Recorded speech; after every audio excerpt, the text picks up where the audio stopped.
Hi, in this video I am going to show you how to use filter under activity section in Bulbul CRM. So firstly we are seeing scheduled filter which shows the scheduled activities. Then there is overdue filter which shows the overdue activities like this. Then comes today filter.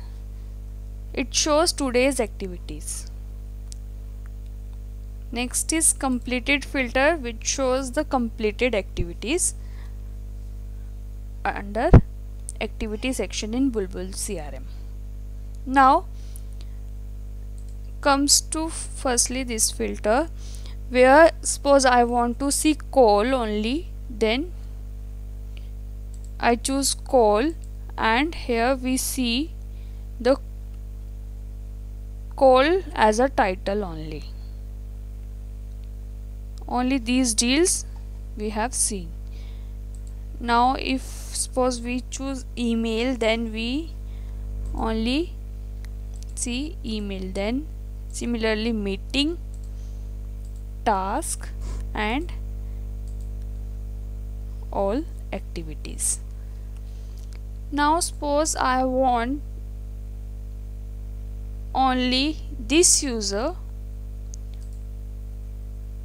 to be seen in front of CRM.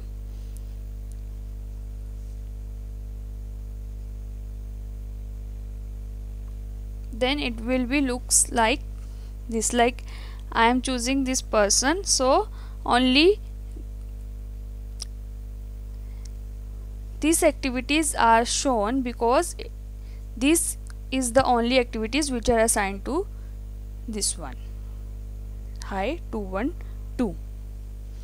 Now suppose I want to see select period. Suppose I select this one, then we just use this filter and the result will be shown. That's it. Thank you.